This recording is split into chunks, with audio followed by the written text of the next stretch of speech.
I was right. Or I say I was right, but I think everyone and their mother could have fucking predicted this, all right? A large part of Wildlight Entertainment that worked on High God have been laid off just 16 days after release. An unfortunate, brutal, and sad outcome from a game I enjoyed intense. You killed it, Jeff! You killed it! That was your fault! It was you! Your fault! And instead of the game coming out, Shadow Drop, you know, people thinking it's okay, but, you know, yeah, rooting for, like, the underdog. Instead it comes out, but because it was overly hyped, people instead just dropped the game like a fucking bad habit and moved on. Wow! Shocking, Jeff! Shocking that you killed a game! So people have come up with a lot of theories as to why Jeff even did this. And do you know what my theory is, gamers? My theory is that Jeff Keighley is such a fucking Norman, and he's barely played any good video games where he genuinely believed that High God was that amazing. I don't think he was lying. I'll be honest, gamers, I don't think he was lying. People are saying, like, Jeff purposely killed this game.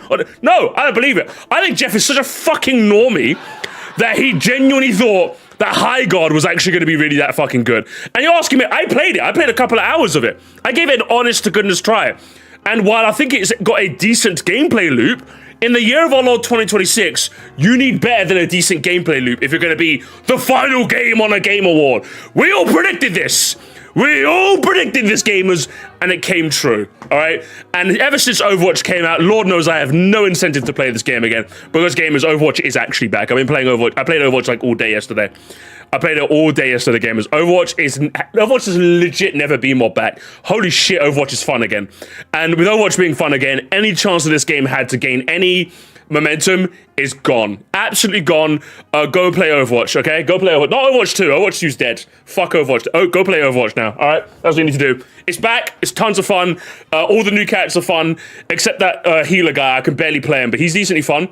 But I can't play him to save my life. The other 4 characters are amazing. Jetpack Cat is one of the best things they ever released, and Jeff killed this game, and GG, no read, WP, alright? No, oh yeah. Tweets like this did not help.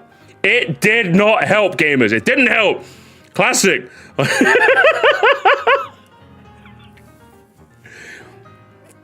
Well, I just killed a game studio with my freaking Game Awards. Oh man, real. An unfortunate and brutal and sad outcome for a game I enjoyed in early playtest. Yeah, unfortunate. Very unfortunate. Jeff! I feel bad for the staff, but not for you, Jeff. Being a big hero shooter player, Jeff had a hand in the fall, but also the devs. I actually liked the game. I felt it lacked potential map size. The U3 and resource gathering could have been reworked to make it like a hybrid MOBA if you didn't want a traditional MOBA. Here's the thing though, right? If it came out, was like a bit but had potential, again, people would have been rooting for it, right? It's all about perception. I think in either reality, whether Jeff shouts out or not, people would have thought it was a bit but people would have thought it was a bit but it has the potential to get better. Because we've seen success stories of games where games come out, they don't really come to overwhelming success, but then they end up like garnering a fan base long term, right? Not every game has to be this big blowout success and then continues with that, right?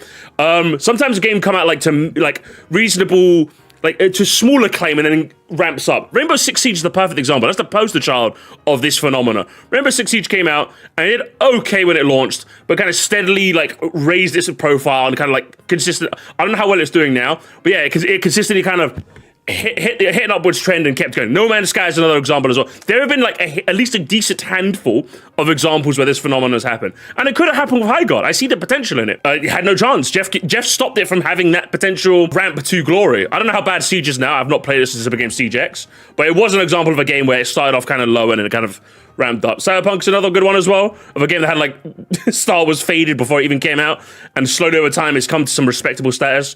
Yeah, it's happened before. And it could have, but no. I can't believe this.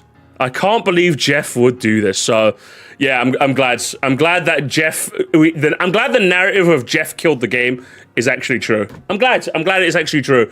That was my theory going in, but seeing this is confirmed. Obviously, I'm ashamed that my theory being confirmed ended up with the job loss of, you know, dozens, if not hundreds of people.